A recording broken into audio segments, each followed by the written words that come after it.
being in the limelight and being a public figure comes with a lot of pros, but certainly a lot of cons. And I'm curious, especially being in the niche that you are with fantasy football and giving your opinion day in and day out and telling people to draft this player and knowing how competitive fantasy football players are, including myself, we oftentimes get angry at an Andy Holloway or Jason Moore or a Mike Wright when they give us the wrong pick for that week and we lose our fantasy matchup and we think, man, if only I didn't listen to Andy. And then I go to Twitter and I at you on Twitter. And I say, Andy, you are the worst fantasy football analyst ever. You suck. I'm never listening to the podcast again.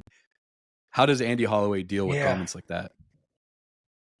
Yeah, I'll start by saying I feel like we have maybe we've had the benefit of less of that than I thought we would get. Not that we don't get it. It's just that I feel like for whatever reason, maybe it's because there's 3 opinions on the show, maybe because our audience and the listeners are far more reasonable Twitter followers. I don't know. I feel like we've been surprised at times that we don't deal with more of that because we obviously you're on Twitter, you witness the trolls and the amount of feedback and things like that. Like there's definitely been the conversations in studio of like, please don't read the YouTube comments, or like don't pay attention to the YouTube comments, those type of things. There's a mute button, right? There's a mute button on Twitter, and I think influence like that it's been interesting. I think social media in general is like this strangely important, dangerous, informative, terrible, necessary, wish we didn't have it thing.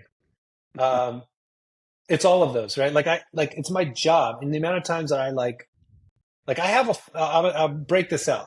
I've never said this before because it's fairly new, but like I have a phone that I keep at the office that has our social media on it, and I do not bring that home. Like I have Twitter on my home phone, but I don't have Instagram and TikTok and other platforms. I need like access to them because it's our business. We put content out on them and we build our business with them. But I don't want to be consumed by that, right? Like, and so that's such a tough balance because every business needs to have success in social media in order to build their business. And yet it's like, it has the potential to make you crazy if you pay too much attention to it. So I think in the most part, like I lay my head on my pillow with contentment if I'm doing the best at what I can do. And, hopefully the majority of people out there understand we're doing the best we can do with a unpredictable, can't see the future space. And it seems like most people are pretty forgiving of that reality. Like we try to get more right than we get wrong. We put in the time and effort that is, I think, worthy of the opinion. And then you let the chips fall. Like we don't control any of that. And so we want you to have the best time ever playing fantasy football. And we understand that winning is a part of that, but it's not exclusive, right? 1 in 12 people win every year. 11 other people play in your league. And we want you to enjoy the journey and the ride. And we lose and we have heartbreak and we get mad at ourselves for a decision and we watch TV differently. Like you talk about a downside to the show. I should have brought that up. When we watched the TVs on Sunday morning, it went from rooting for my guy to rooting for my opinion to sometimes because we want to come through for people. Like, I want my guy to produce like Mike Evans, not like, somebody that failed the year before.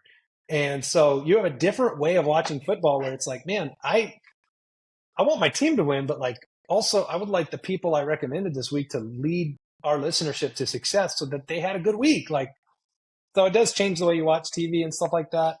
I think the majority of the time we drown out the noise. We try to be self-aware, like I said earlier. Like you don't want to like not listen to anybody's feedback ever. But at the same time, like whose feedback matters the most, right? And so try to pay attention to those voices, let the other ones be quiet and move forward.